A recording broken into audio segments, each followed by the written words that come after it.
नमस्कार दोस्तों, आइए जानते हैं उत्तर प्रदेश की दिन भर की ताजा और बड़ी खबरें। वही आपने अभी तक वीडियो को लाइक और चैनल को सब्सक्राइब नहीं किया तो फटाफट से कर लीजिए। वही आप यूपी के किस जिले से इस वीडियो को देख रहे कमेंट में जरूर बताइए। आज की पहली खबर, राणा सांगा को गद्दार कहने वाले सांसद के घर हमला। राज्यसभा में राणा सांगा को गद्दार कहने वाले सपा सांसद रामजी लाल सुमन के आगरा स्थित घर पर बुधवार को करणी सेना के कार्यकर्ताओं ने हमला कर दिया। 1000 से ज्यादा कार्यकर्ता बुलडोजर लेकर सांसद के आवास पर पहुंचे। वहां जमकर तोड़फोड़ और पथराव किया। झड़प में कई पुलिसकर्मी घायल हो गए। करणी सेना के कार्यकर्ताओं ने सांसद के घर के बाहर खड़ी 10 से ज्यादा गाड़ियों में तोड़फोड़ की। 40 से 50 कुर्सियां तोड़ डाली। मेन गेट तोड़कर घर के अंदर घुसने की भी कोशिश की। 14 पुलिसकर्मी घायल हुए हैं। सीएम योगी के प्लेन में उड़ते ही आई खराबी। आगरा में मुख्यमंत्री योगी आदित्यनाथ के प्लेन में वहां से उड़ान भरने के कुछ देर बाद ही खराबी आ गई। इससे पायलट ने प्लेन को खैरिया एयरपोर्ट की तरफ मोड़ लिया और सुरक्षित इमरजेंसी लैंड कराई। इसकी जानकारी मिलते ही अफसरों में हड़कंप मच गया। सीएम योगी को विदा कर एयरपोर्ट से लौट चुके अफसर दोबारा भागते हुए पहुंचे। प्लेन को ठीक करने के लिए इंजीनियरों को भी बुलाया गया। हालांकि खराबी दूर नहीं की जा सकी और सीएम योगी के लिए दूसरा प्लेन दिल्ली से मंगाया गया। करीब 1.25 घंटे तक एयरपोर्ट पर ही सीएम योगी प्लेन का इंतजार करते रहे। प्लेन के आने के बाद लखनऊ के लिए रवाना हुए। अलविदा पर सड़क पर नमाज की इजाजत से इनकार। सुप्रीम कोर्ट की गाइडलाइन के तहत उत्तर प्रदेश के जौनपुर जिला प्रशासन ने सख्ती दिखाते हुए अलविदा जुमे की नमाज सड़क पर अदा करने की अनुमति देने से इनकार कर दिया है। प्रशासन के इस फैसले के बाद शिया जामा मस्जिद के पेश इमाम मौलाना महफूजुल हसन खान ने समुदाय से अपील की है कि लोग अपने अपने क्षेत्र की मस्जिदों में ही नमाज अदा करें और प्रशासन के निर्देशों का पालन करें। शिया जामा मस्जिद प्रशासन की ओर से नमाजियों की सुविधा के लिए मस्जिद के अंदर विशेष इंतजाम किए गए हैं ताकि सभी लोग आराम से नमाज अदा कर सकें।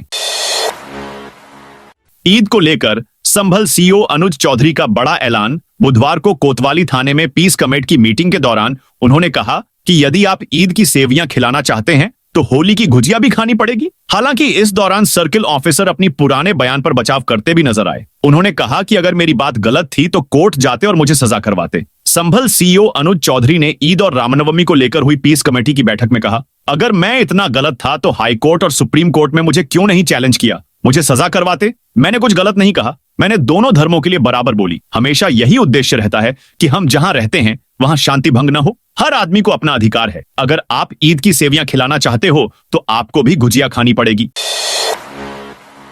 यूपी में कोई दलित नेता बनेगा भाजपा अध्यक्ष। क्या उत्तर प्रदेश में भाजपा का अध्यक्ष इस बार कोई दलित नेता बनेगा? भाजपा के निर्णय आमतौर पर पहले से खबरों में नहीं आते। अक्सर पार्टी अचानक ही फैसला लेती है और शीर्ष नेतृत्व के फैसले को नेताओं से लेकर काडर तक मंजूर किया जाता है। लेकिन यूपी में भाजपा अध्यक्ष को लेकर यही कयास है कि किसी दलित लीडर को कमान मिल सकती है। सीएम योगी ने सुनी फरियादें, गोरखपुर प्रवास पर आए। सीएम योगी आदित्यनाथ ने बुधवार को सुबह मंदिर परिसर में 200 से अधिक लोगों की फरियाद सुनी। जनता दर्शन में पहुंचे फरियादियों की समस्याएं सुन उन्होंने अफसरों को निर्देश दिया कि सभी मामलों को 15 दिन के अंदर निस्तारण कराएं। उन्होंने फरियादियों को जल्द समाधान का भरोसा दिया। इसके साथ ही उन्होंने भूमाफियाओं पर सख्ती करने का भी निर्देश दिया। मेट्रो स्टेशन पर खुले आईपीएल मैच के टिकट काउंटर। लखनऊ मेट्रो में सफर करने वाले यात्रियों को अब आईपीएल मैचों के टिकट स्टेशन पर ही मिलेंगे। लखनऊ सुपर जायंट्स ने 4 स्टेशनों पर टिकट काउंटर खोल दिए हैं। हालांकि पहले दिन इन काउंटरों पर टिकट खरीदने वालों की संख्या कम रही। उम्मीद जताई जा रही है कि जैसे जैसे मैचों की तारीखें नजदीक आएंगी, लोगों की संख्या बढ़ेगी। फर्जी जीएसटी अधिकारी बन बेच दिया 20 टन स्क्रैप। कुशीनगर पुलिस ने फर्जी जीएसटी अधिकारी बनकर 20 टन स्क्रैप बेचने वाले गैंग का खुलासा मंगलवार को किया है। पुलिस टीम ने ट्रक और पिकअप वाहन सहित 50 लाख रुपए का स्क्रैप बरामद कर 4 शातिर बदमाशों को गिरफ्तार किया है। एएसपी ने खुलासा करने वाली टीम को 25,000 रुपए का इनाम से दिया है। गन्ना किसानों के बकाये का जल्द भुगतान होगा। अयोध्या की सहकारी गन्ना विकास समिति गणौली में महत्वपूर्ण बैठक आयोजित की गई। बैठक की अध्यक्षता चेयरमैन निर्मल शर्मा ने की। मुख्य अतिथि विधायक रामचंद्र यादव ने सचिव को महत्वपूर्ण निर्देश दिए। विधायक ने गन्ना किसानों का बकाया प्राथमिकता के आधार पर भुगतान करने का निर्देश दिया। साथ ही किसानों की समस्याओं का पूर्ण समाधान करने को कहा। विधायक ने कहा कि किसान अपनी खेती पर ही आधारित होते हैं। इनका समय से सभी बकाया भुगतान हो जाना चाहिए क्योंकि किसान अपने आगे की फसल की बुवाई से लेकर अनेक काम आसानी से कर सकें। जब उन्हें समय से तैयार किए गए फसलों का भुगतान बिक्री के बाद नहीं मिलता है तो उनके सामने बहुत बड़ी परेशानी आ जाती है।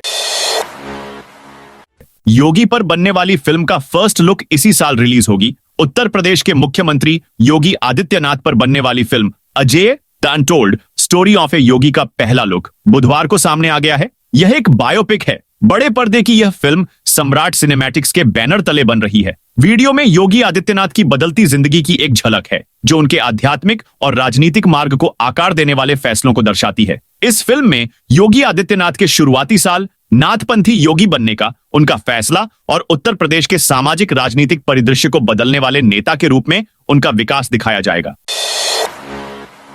पुलिस चौकी में इफ्तार पार्टी की वीडियो वायरल। मेरठ में जाकिर कॉलोनी चौकी में रोजा इफ्तार पार्टी की गई। वीडियो वायरल होने के बाद एसएसपी ने संज्ञान लिया और चौकी प्रभारी को लाइन हाजिर किया। चौकी का उद्घाटन होने पर प्रभार मिलते ही शैलेंद्र प्रताप सिंह के ऊपर कांच भी गिर गई। एक वायरल वीडियो ने शैलेंद्र प्रताप सिंह को लाइन हाजिर कर दिया गया और अब मामले की जांच हो रही है। इस मामले में एसएसपी ने वीडियो का संज्ञान लेते हुए एक्शन लिया। वीडियो के पुलिस कर्मियों के बीच खलबली मचा दी है। वीडियो का संज्ञान लेते हुए एसएसपी डॉ विपिन ताड़ा ने 24 घंटे में बड़ा एक्शन लिया और दरोगा को लाइन हाजिर कर लिया। 24 घंटे में नई चौकी के प्रभार के चार्ज से उन्हें हटा दिया गया। साथ ही विभागीय जांच भी बैठा दी।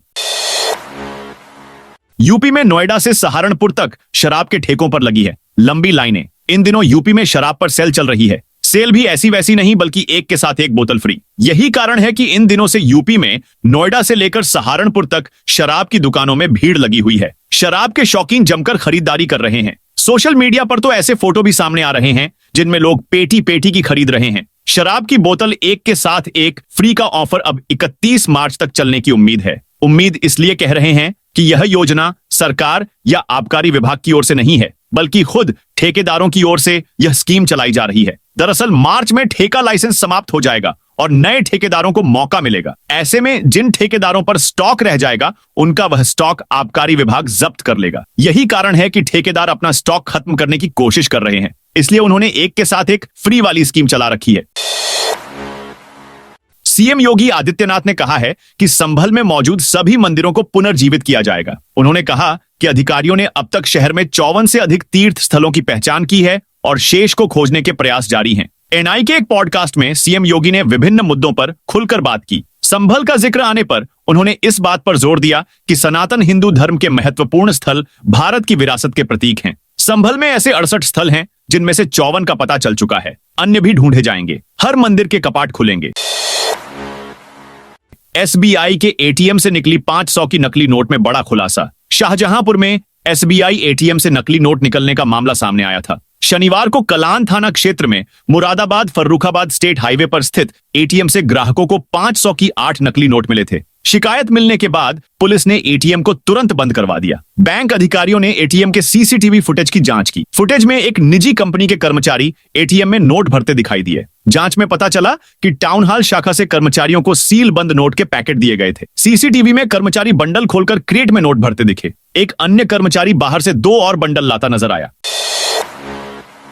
जौनपुर में बनकर तैयार हो रही नई जेल यूपी सरकार के 8 वर्ष पूर्ण होने पर जौनपुर में आयोजित 3 दिवसीय कार्यक्रम में कारागार मंत्री दारा सिंह चौहान ने महत्वपूर्ण घोषणा की। उन्होंने बताया कि जौनपुर में 100 बीघा जमीन पर 225 करोड़ की लागत से एक बड़ी नई जेल का निर्माण किया जा रहा है। यह परियोजना 2026 तक पूरी हो जाएगी। कलेक्ट्रेट प्रेक्षागृह में आयोजित विकास उत्सव के दूसरे दिन मंत्री ने सरकार की उपलब्धियों का ब्यौरा दिया। उन्होंने कहा कि मुख्यमंत्री के नेतृत्व में सभी विभागों ने उत्कृष्ट कार्य किया है। प्रधानमंत्री के नेतृत्व में देश में चतुर्मुखी विकास हो रहा है।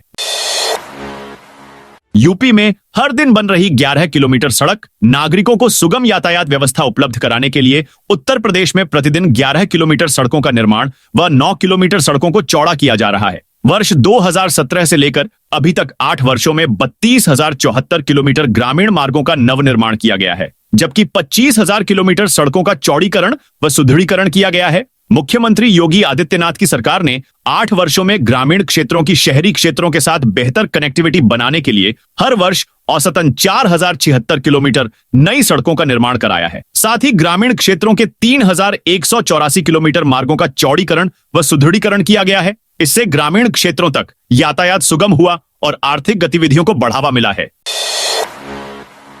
रेलवे फर्जी भर्ती मामले का गोरखपुर प्रयागराज कनेक्शन। रेलवे में फर्जी भर्ती प्रकरण में जांच के साथ ही जीआरपी की कार्रवाई भी तेज हो गई है। इस मामले में जिन खातों का उपयोग काले धन को सफेद करने या अन्य संदिग्ध गतिविधियों में किया गया, उसे फ्रीज किया जा रहा है। इसी कड़ी में फर्जी भर्ती के रैकेट में शामिल उत्तर प्रदेश के मनीष शुक्ला उर्फ राघवेंद्र उर्फ अनिल पांडे और उसके ड्राइवर पिट्टू पांडे का खलीलाबाद स्थित HDFC बैंक के खाते को फ्रीज करा दिया गया है। इसके साथ ही भंवर सिंह के प्रयागराज स्थित बैंक ऑफ इंडिया बैंक की सईदाबाद शाखा का खाता भी फ्रीज कराया गया है।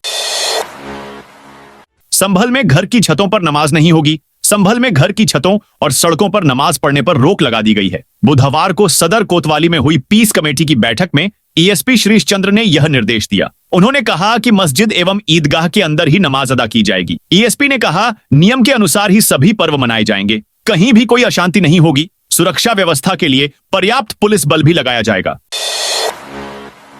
30 मार्च तक चलेगा प्रेमानंद महाराज का जन्मोत्सव। श्रीहित राधा केली कुंज आश्रम में संत प्रेमानंद महाराज के जन्मोत्सव के पहले दिन यानी 25 मार्च को भक्तों की भीड़ रही। 30 मार्च तक प्रतिदिन तरह तरह के धार्मिक कार्यक्रमों का आयोजन किया जाएगा। इसके साथ ही प्रातःकालीन सत्र में संकीर्तन, सत्संग, महाराज जी के दर्शन, मंगला आरती, श्री जी की झूला दर्शन, श्रीहित चतुरासी जी पाठ होंगे और सायंकालीन सत्र में संध्या वाणी पाठ का आयोजन होगा। सोनभद्र में 117 करोड़ की परियोजनाओं का शिलान्यास। सोनभद्र में मंत्री रविंद्र जायसवाल ने सेवा सुशासन और सुरक्षा अभियान में हिस्सा लिया। विकास भवन में आयोजित कार्यक्रम में उन्होंने विभिन्न विभागों के स्टॉलों का निरीक्षण किया। मंत्री ने प्रदेश सरकार की उपलब्धियां साझा करते हुए कहा कि उत्तर प्रदेश देश की सबसे तेजी से बढ़ती अर्थव्यवस्था बन गया है। उन्होंने बताया कि प्रदेश की कानून व्यवस्था में सुधार हुआ है। पहले जब मुलायम और अखिलेश की सरकार थी तो हर 3 महीने में कर्फ्यू लगता था। अब यूपी कर्फ्यू से मुक्त है। NCRB की रिपोर्ट के अनुसार पिछले 8 वर्षों में अपराध 26.15% कम हुए हैं। उन्होंने कहा कि अब यूपी में 16 एयरपोर्ट हैं। सड़क और रेल नेटवर्क का विस्तार हुआ है। स्टैंप विभाग में 19 नए बदलाव किए गए हैं। रिश्तेदारों के बीच संपत्ति हस्तांतरण अब मात्र 5,000 रुपए शुल्क में हो रहा है। स्टैंप की कमी पर अब केवल 100 रुपए का जुर्माना लगाया जाता है। मथुरा में रामनवमी पर निकलेगी भव्य शोभा यात्रा। मथुरा में रामनवमी के अवसर पर श्री राम जन्मभूमि महोत्सव मेला समिति एक भव्य शोभा यात्रा का आयोजन करेगी। मसानी लिंक रोड स्थित परिणय गार्डन में आयोजित प्रेस वार्ता में इस शोभा यात्रा का कार्ड विमोचन किया गया। मेला संयोजक कन्हैया लाल अग्रवाल ने बताया कि शोभा यात्रा 6 अप्रैल को शाम 4 बजे घिया मंडी स्थित प्राचीन राम मंदिर से निकलेगी। यात्रा की शुरुआत संत महात्माओं और राम भक्तों द्वारा भगवान श्री राम की आरती से होगी। समिति अध्यक्ष राजेंद्र बंसल के अनुसार शोभा यात्रा में घोड़े और बैंड बाजे के साथ श्रद्धालु शामिल होंगे। यूपी के सभी जिलों में मौसम विभाग ने ग्रीन अलर्ट जारी किया है। मौसम विशेषज्ञों का कहना है कि मार्च के आखिरी हफ्ते में कहीं कहीं तापमान 40 डिग्री सेल्सियस तक पहुंचने के आसार है। मार्च के बचे हुए दिनों में बारिश की कोई चेतावनी नहीं है। पिछले 24 घंटे में यूपी के 23 जिलों में पारा 35 के पार चला गया है। मौसम वैज्ञानिक मनोज श्रीवास्तव ने बताया कि 27 मार्च तक प्रदेश के ज्यादातर इलाकों में अधिकतम तापमान में 3 से 5 डिग्री सेल्सियस तक की बढ़ोतरी देखने को मिलेगी। 28 मार्च से तेज रफ्तार पछुआ चलेगी। इसके असर से तात्कालिक तौर पर तापमान में हल्की गिरावट की संभावना है। उन्होंने बताया कि आगामी 10 दिनों तक बारिश की कोई संभावना नहीं दिखाई दे रही है। उन्होंने बताया कि पूर्वी और पश्चिमी जिलों में लगातार तापमान 2 से 3 डिग्री बढ़ रहा है। माह के अंत तक पारा 40 डिग्री तक चल जाएगा। मई में खुलेगी सेकंड एंट्री, नया फुट ओवरब्रिज भी बनेगा। इटावा रेलवे स्टेशन का कायाकल्प होने जा रहा है। DRM हिमांशु बडोनी ने बुधवार को स्टेशन का निरीक्षण किया। उन्होंने अमृत भारत योजना के तहत चल रहे विकास कार्यों की समीक्षा की। स्टेशन पर लाइन पार्क क्षेत्र के यात्रियों के लिए सेकंड एंट्री बनाई जा रही है। साथ ही 12 मीटर चौड़ा नया फुट ओवरब्रिज भी बनेगा। DRM ने निर्देश दिए कि ये सभी काम मई तक पूरे किए जाएं। सेकंड एंट्री के ग्राउंड फ्लोर पर बुकिंग काउंटर, रिजर्वेशन हॉल और वेटिंग रूम बनेंगे। यहां सर्कुलेटिंग एरिया, पार्किंग और एक बड़ा पार्क भी विकसित किया जाएगा। DRM ने सेकंड एंट्री की सड़क पर ग्रीन बेल्ट विकसित करने के निर्देश दिए हैं। लखनऊ परिवहन विभाग ने आवेदकों की सुविधा के लिए RTO कार्यालय में हेल्प डेस्क शुरू की है। परिवहन विभाग लखनऊ ने RTO कार्यालय में आने वाले आवेदकों की सुविधा के लिए ट्रांसपोर्ट नगर स्थित RTO कार्यालय में हेल्प डेस्क की सुविधा शुरू की है। यह हेल्प डेस्क कार्यालय परिसर में मुख्य गेट के पास बनाई गई है, जहां पर तैनात कर्मचारी आवेदकों को उनके कार्यों में सहायता प्रदान करेंगे और ऑनलाइन आवेदन प्रक्रिया की जानकारी देंगे। बेनिया में बनेगा धार्मिक पर्यटकों के लिए होल्डिंग एरिया। काशी विश्वनाथ के दर्शन पूजन को लोग देश के कोने कोने से हजारों की संख्या में प्रतिदिन आते हैं। शिवरात्रि और अन्य प्रमुख पर्व पर यहां लाखों श्रद्धालु जुटते हैं। मंदिर क्षेत्र के बाहर लंबी लाइन लगती है, घंटों इंतजार करना पड़ता है। धार्मिक पर्यटकों की सुविधा के लिए नगर निगम बाबा दरबार से लगभग 1 किलोमीटर दूर बेनियाबाग पार्क में होल्डिंग एरिया तैयार करने जा रहा है। अत्याधुनिक सुविधाओं से युक्त इस होल्डिंग एरिया में लगभग 10,000 लोग एक साथ ठहर सकेंगे। पुलिस को क्राउड मैनेजमेंट में भी आसानी होगी। सांसद बर्क बोले, मुझे मोदी किट की भीख नहीं चाहिए। संभल पुलिस ने सपा सांसद जियाउर रहमान बर्क को दिल्ली जाकर मंगलवार रात 12 बजे नोटिस थमाया है। पुलिस ने हिंसा के मामले में सांसद को 8 अप्रैल तक पेश होकर बयान दर्ज कराने के लिए कहा है। संभल पुलिस रात को जियाउर रहमान बर्क के दिल्ली में वेस्टर्न कोर्ट स्थित एमपी हॉस्टल पहुंची। पुलिस ने बर्क को 24 नंबर को भड़की हिंसा को लेकर नोटिस दिया है। नोटिस मिलने के बाद सांसद बर्क ने कहा, हमारे संवैधानिक के हक को छीनकर भीख नहीं चाहिए, हमें मोदी किट नहीं चाहिए। बोर्ड कॉपी जांच में बड़ी लापरवाही, मुंह में यूपी बोर्ड की हाई स्कूल और इंटरमीडिएट की उत्तर पुस्तिकाओं का मूल्यांकन चल रहा है। जिले के 4 मूल्यांकन केंद्रों पर यह काम सीसीटीवी कैमरों की निगरानी में हो रहा है। कुल 2241 परीक्षकों में से केवल 991 परीक्षक ही मूल्यांकन के लिए पहुंचे। इन परीक्षकों ने अब तक 4,12,067 उत्तर पुस्तिकाओं का मूल्यांकन किया है। कुल 4,16,801 उत्तर पुस्तिकाओं में से 2,97,060 का मूल्यांकन पूरा हो चुका है। देश में यूपीआई पेमेंट नहीं हो रहे। देश में यूनिफाइड पेमेंट्स इंटरफेस डाउन हो गया है। इसके अलावा 10 से ज्यादा बैंकों की सर्विसेज भी प्रभावित हुई है। हालांकि यह टेक्निकल गड़बड़ी किस वजह से हुई, इसकी जानकारी सामने नहीं आई है। डाउन डिटेक्टर के अनुसार बुधवार शाम को 7 बजे से यूजर्स को यूपीआई से पेमेंट करने में दिक्कतें आ रही हैं। 23,000 से ज्यादा यूजर्स ने शिकायत कर कहा, fund transfer, payment and login access नहीं हो रहा। गूगल पे, फोन पे, पेटीएम, एचडीएफसी, एक्सिस समेत 10 से ज्यादा बैंकों की सर्विसेज प्रभावित है। बिजली कटौती पर फूटा किसानों का गुस्सा। भारतीय किसान यूनियन ने खेती के लिए 10 घंटे विद्युत आपूर्ति की मांग को लेकर बिजली विभाग के मुख्य अभियंता कार्यालय पर जोरदार धरना प्रदर्शन किया। यह प्रदर्शन भाकियू के राष्ट्रीय प्रवक्ता धर्मेंद्र मलिक के नेतृत्व में आयोजित हुआ, जिसमें किसानों, किसान नेताओं और यूनियन के कार्यकर्ताओं ने बढ़ चढ़कर हिस्सा लिया। प्रदर्शन का मुख्य उद्देश्य किसानों को खेती के लिए निर्बाध 10 घंटे बिजली आपूर्ति सुनिश्चित करना था। भाकियू नेताओं ने आरोप लगाया कि हाल ही में खेती के लिए दी जाने वाली 10 घंटे की बिजली में से 2 घंटे की कटौती कर दी गई है, जिससे किसानों को भारी परेशानी हो रही है। प्रदर्शनकारियों ने मांग की कि इस कटौती को तुरंत खत्म कर पहले की तरह 10 घंटे बिजली आपूर्ति बहाल की जाए। शाही ईदगाह और राजराजेश्वर मंदिर का डीआईजी ने किया निरीक्षण। मेरठ रेंज के पुलिस उप महानिरीक्षक कलानिधि नैथानी ने बुलंदशहर का दौरा किया। उन्होंने जनपद की स्थानीय अभिसूचना इकाई और मिशन शक्ति की समीक्षा की। साथ ही ऑपरेशन कन्विक्शन से जुड़े मॉनिटरिंग सेल का जायजा लिया। नैथानी ने अभियोजन विभाग के अधिकारियों के साथ बैठक की और आवश्यक दिशा निर्देश दिए। पुलिस लाइन स्थित रिक्रूट आरक्षी प्रशिक्षण केंद्र का भी निरीक्षण किया। गंगा में जल परिवहन को मिलेगी नई पहचान। उत्तर प्रदेश के परिवहन मंत्री दयाशंकर सिंह ने बलिया में राष्ट्रीय जलमार्ग विकास की दिशा में बड़ी पहल की है। उन्होंने भारतीय अंतर्देशीय जलमार्ग प्राधिकरण के जहाज से गंगा नदी का निरीक्षण किया। मंत्री ने उप्र अंतर्देशीय जलमार्ग प्राधिकरण के चेयरमैन के रूप में मालदेपुर और संगम घाट पर जेट्टी के लिए स्थान चयन किया। ये जेट्टी जहाजों के पड़ाव स्थल के रूप में काम करेंगी। जल्द ही इनका निर्माण कार्य शुरू होगा। गर्भवती महिलाओं को दी पोषण पोटली। अमरोहा के रामलीला मैदान में आयोजित मेले एवं प्रदर्शनी के दूसरे दिन महिला सशक्तिकरण पर विशेष कार्यक्रम हुआ। जिलाधिकारी निधि गुप्ता ने इस कार्यक्रम की अध्यक्षता की। उन्होंने गर्भवती महिलाओं को पोषण युक्त पोटली भेंट की और नवजात शिशुओं का अन्नप्राशन कराया। कार्यक्रम में कन्या सुमंगला योजना के लाभार्थियों को चेक वितरित किए गए। मुख्यमंत्री बाल सेवा योजना और अन्य विभागीय योजनाओं के लाभार्थियों को प्रशस्ति पत्र देकर सम्मानित किया गया। राष्ट्रीय आजीविका मिशन की महिलाओं ने महिला सशक्तिकरण पर नुक्कड़ नाटक प्रस्तुत किया। आयुध कर्मचारियों को मिले सैनिकों जैसा मुआवजा। शाहजहांपुर में भारतीय प्रतिरक्षा मजदूर संघ की एक महत्वपूर्ण बैठक हुई। संघ के राष्ट्रीय अध्यक्ष मारुति पंवार ने मुआवजे में भेदभाव का मुद्दा उठाया। उन्होंने कहा कि सेना और पुलिस के जवानों को शहादत पर 1 करोड़ रुपए का मुआवजा मिलता है। साथ ही उनके परिवार को नौकरी भी दी जाती है, लेकिन आयुध निर्माणी के कर्मचारियों को मात्र 25 लाख रुपए मिलते हैं। किसान नेता राकेश टिकैत का विपक्ष पर हमला। भारतीय किसान यूनियन के राष्ट्रीय प्रवक्ता राकेश टिकैत ने हरदोई में विपक्षी दलों पर जमकर निशाना साधा। उन्होंने कहा कि विपक्षी नेताओं ने कभी जनता के लिए संघर्ष नहीं किया, न जेल गए, न लाठी खाई और न ही आंसू गैस का सामना किया। टिकैत ने कहा कि विपक्षी नेता सिर्फ सत्ता में वापसी का सपना देख रहे हैं, वे जमीनी स्तर पर संघर्ष से दूर हैं। उन्होंने आरोप लगाया कि विपक्षी नेता भी मलाई काट रहे हैं, वे किसानों, मजदूरों और आम जनता के मुद्दों से दूर हैं।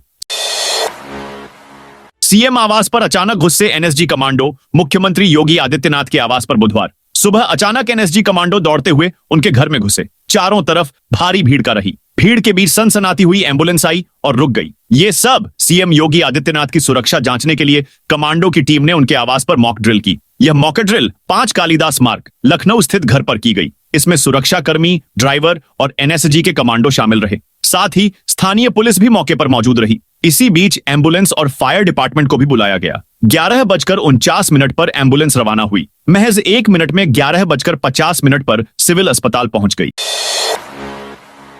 रामगढ़ताल झील में वाटर बॉडी पर बनेगा 2 लेन ब्रिज। गोरखपुर के सबसे लोकप्रिय पर्यटन स्थल रामगढ़ झील नौकायन मार्ग पर यातायात को सुगम बनाने के लिए गोरखपुर विकास प्राधिकरण 15.57 करोड़ रुपए की लागत से 2 लेन का ब्रिज बनाएगा। सरकार ने परियोजना को मंजूरी दे दी है और पहले चरण में 7,87,000 रुपए जारी कर दिए गए हैं। यह पुल सर्किट हाउस के पास की सड़क को वसुंधरा कॉलोनी से जोड़ेगा, जिससे देवरिया और बाईपास रोड तक एक नया वैकल्पिक मार्ग तैयार होगा। इसके बनने से सर्किट हाउस, एनेक्सी भवन, नौका विहार, चंपा देवी पार्क, अंबेडकर पार्क और शहीद अशफाक उल्ला खां प्राणी उद्यान तक पहुंचना आसान हो जाएगा।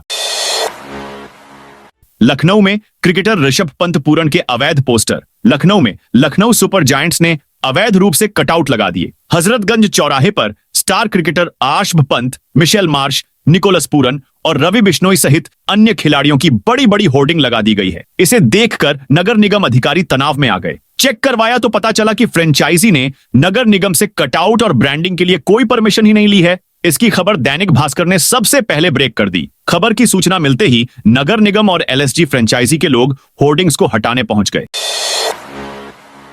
आगरा में गोल्ड लोन कंपनी के साथ बड़ा फ्रॉड। आगरा में गोल्ड लोन देने वाली कंपनी के कर्मचारियों द्वारा बड़ी धोखाधड़ी का मामला सामने आया है। कर्मचारियों द्वारा नकली सोने को असली सोने में पास कर 87 लाख रुपए के 37 लोन पास कर दिए। बाद में जब गिरवी रखे गए आभूषणों की जांच की गई तो हकीकत का पता चला। इस मामले में कंपनी की ओर से 23 लोगों के खिलाफ नामजद मुकदमा दर्ज कराया गया है। आगरा के सिकंदरा थाना क्षेत्र के शास्त्रीपुरम में capri global capital limited company है। इसका हेड ऑफिस मुंबई में है। कंपनी के रीजनल मैनेजर अमरेश श्रीवास्तव ने एफआईआर दर्ज कराई है। उन्होंने पुलिस को बताया कि उनके शास्त्रीपुरम शाखा में ग्राहकों के एक ग्रुप द्वारा अलग अलग दिनों में नकली सोने के आभूषणों को गिरवी रखकर लोन ले लिया। जब आभूषणों की गुणवत्ता की जांच की गई तो वो नकली निकले। रजिस्ट्री न करवाने वालों का आवंटन निरस्त होगा। लखनऊ विकास प्राधिकरण लंबे से समय रजिस्ट्री नहीं करवाने वालों के आवंटन को निरस्त करेगा। बार बार नोटिस भेजने के बाद भी रजिस्ट्री के लिए नहीं आने वालों की सूची तैयारी की जा रही है। ये निर्देश एलडीए प्रथमेश कुमार ने रजिस्ट्री के लंबित मामलों की समीक्षा करते हुए दिए। उन्होंने संबंधित अधिकारियों को 1 सप्ताह के अंदर आवंटन निरस्तीकरण का प्रस्ताव तैयार करने के आदेश दिए। भारत 307 हॉवित्जर तोपें खरीदेगा। रक्षा मंत्रालय ने भारतीय सेना की डिफेंस कैपेसिटी को बढ़ाने के लिए बुधवार को 6,900 करोड़ रुपए की डील साइन की। इसके तहत अब 307 advanced towed artillery gun system यानी हॉवित्जर तोपों को खरीदा जाएगा। यह पहली बार है जब इतनी बड़ी संख्या में स्वदेशी तोपें खरीदी जा रही हैं। यह डील भारत फोर्ज और टाटा एडवांस्ड सिस्टम्स के साथ हुई है। इसमें भारत फोर्ज 60% तोपों का निर्माण करेगी, जबकि टाटा 60% तोपों का निर्माण करेगी। एडवांस्ड सिस्टम्स 40% का प्रोडक्शन करेगी। 10 साल में दोगुनी हुई भारत की इकोनॉमी। भारत की अर्थव्यवस्था पिछले 10 सालों में दोगुनी हो गई है। अर्थव्यवस्था की ये ग्रोथ दुनिया में सबसे तेज है। इंटरनेशनल मॉनेटरी फंड यानी आईएमएफ के आंकड़ों के मुताबिक भारत की जीडीपी बीते दशक में 105% बढ़ी है। वर्तमान में भारत की जीडीपी $4.3 ट्रिलियन है, जबकि 2015 में यह $2.1 ट्रिलियन थी। आईएमएफ के अनुसार 2025 की तीसरी तिमाही तक अर्थव्यवस्था के मामले में भारत जापान को पीछे छोड़कर दुनिया की चौथी बड़ी अर्थव्यवस्था बनेगा। जापान की जीडीपी अभी $4.4 ट्रिलियन है। वहीं वृद्धि की वर्तमान दर बनी रही तो भारत 2027 की दूसरी तिमाही तक जर्मनी को भी पीछे छोड़ देगा। दोस्तों, यह थी उत्तर प्रदेश की दिन भर की ताजा और बड़ी खबरें। जय हिंद, जय भारत।